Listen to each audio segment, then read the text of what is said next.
Hello. അപ്പോൾ ഇന്ന് നമ്മൾ ഉണ്ടാക്കാൻ പോകുന്നത് സദ്യ സ്പെഷ്യൽ ക്യാബേജ് ക്യാരറ്റ് തോരനാണ് കേട്ടോ. എങ്ങനെയാണ് ഉണ്ടാക്കുക നോക്കിയാലോ. അതിന് നമുക്ക് ക്യാബേജ് വേണം, അതൊന്ന് നമുക്ക് അരിഞ്ഞെടുക്കാം. ഇനി ക്യാരറ്റ് വേണം, ക്യാരറ്റ് നമുക്ക് അരിഞ്ഞെടുക്കാം കേട്ടോ. ഇനി അതിലേക്ക് കറിവേപ്പില, മഞ്ഞൾപ്പൊടി, ഇഞ്ചി, മുളക്, ചെറിയ ഉള്ളി, ഉപ്പ്, ചിരണ്ടിയ തേങ്ങ.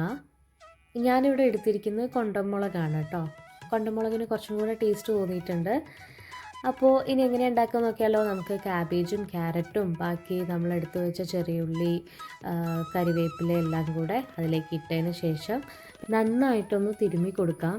അതവിടെ നിൽക്കട്ടെ. ഇനി നമുക്ക് സ്റ്റൗ ഓൺ ചെയ്ത് പാൻ വെച്ചതിന് ശേഷം എണ്ണ ഒഴിച്ച് അതിലേക്ക് കടുക് പൊട്ടിയതിന് ശേഷം കടലപ്പരിപ്പും ഉഴുന്നും കൂടെ ഇട്ട് കൊടുക്കാം. അതിൻ്റെ കളറൊന്ന് മാറിയതിന് ശേഷം നമുക്ക് നമ്മുടെ ഉണക്കമുളകും കൂടെ ഇട്ട് കൊടുക്കാം.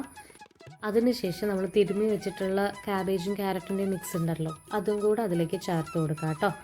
എന്നിട്ട് നന്നായിട്ട് ഇളക്കിയതിന് ശേഷം ഒന്ന് കൂട്ടി വെച്ചിട്ട് നമുക്ക് അതൊന്ന് അടച്ചു വെക്കാം. അതൊന്ന് നന്നായിട്ടൊന്ന് വെന്ത് വരട്ടെ. അപ്പോൾ നമ്മുടെ ക്യാബേജ് ക്യാരറ്റ് തോരൻ ഇവിടെ റെഡി ആയിട്ടുണ്ട്. അപ്പോൾ നാളെ കാണാം. ബൈ.